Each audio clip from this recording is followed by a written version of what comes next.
धन्यवाद सर आपके सुंदर आशीर्वचन के लिए। आपने भारतीय ज्ञान परंपरा में अंग्रेजी कवियों के अवदान को रेखांकित किया कि कैसे उनके जो सोनेट छंद है वो भारत की ज्ञान परंपरा को मजबूत करते हैं। अंग्रेजी में एक कवि हुए रॉबर्ट फॉल्स, उनकी एक कविता है the woods are lovely dark and deep but I have from 6 to 3 miles to go before I sleep and miles to go before I sleep। Hindi के कवि हरिवंश राय बच्चन ने बड़ी सटीक अनुवाद किया कि गहन सघन मनमोहक बनकर मुझको पास बुलाते हैं, किंतु किए जो वादे तुझे मुझे याद आ जाते हैं। अभी कहाँ आराम बदा यह मुख निमंत्रण चलना है, मिलो मुझको मिलो मुझको मिलो मुझको चलना।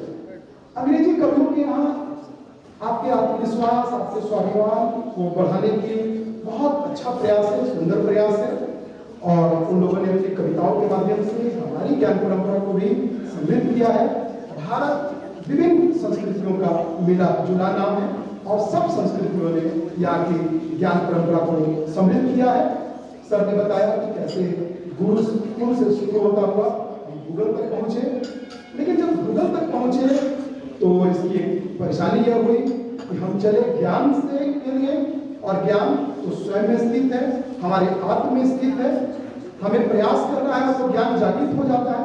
गुरु का काम उस आपके अंतर्निहित में ज्ञान को जागृत करना है।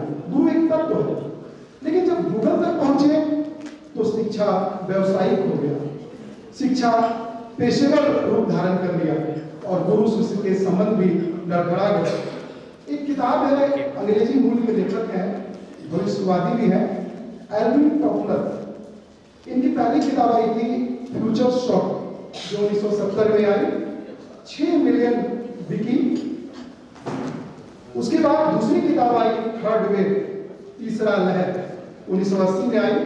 और फ्यूचर शॉक के बाद की वृत्ति को इन्होंने आगे रखा। इन्होंने बताया कि जो विकसित देश हैं इनके यहाँ 3 जो पूरे विश्व में जो क्रांतियां, पहली कृषि क्रांति, दूसरा औद्योगिक क्रांति और तीसरा संचार या सूचना क्रांति।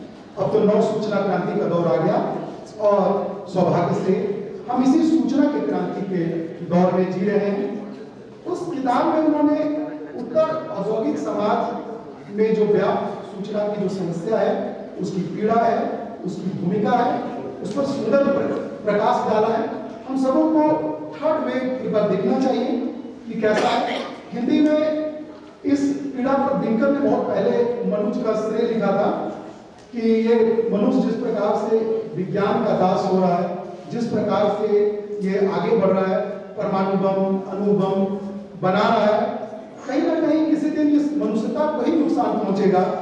तो जानकारी सही है, लेकिन समझदारी के साथ अगर ये जानकारी आगे बढ़े तो अच्छा है। दिनकर ने लिखा था कि रसवती भूखे मनुज का श्रेय यह नहीं विज्ञान, कटु आग्ने श्रेय उसका, प्राण में बहती प्रणय की वायु, अमानव की हेतुवर्ती मानव आयु। ये विज्ञान तब सार्थक होता जब इसका प्रयास मानव के उत्थान के लिए होता।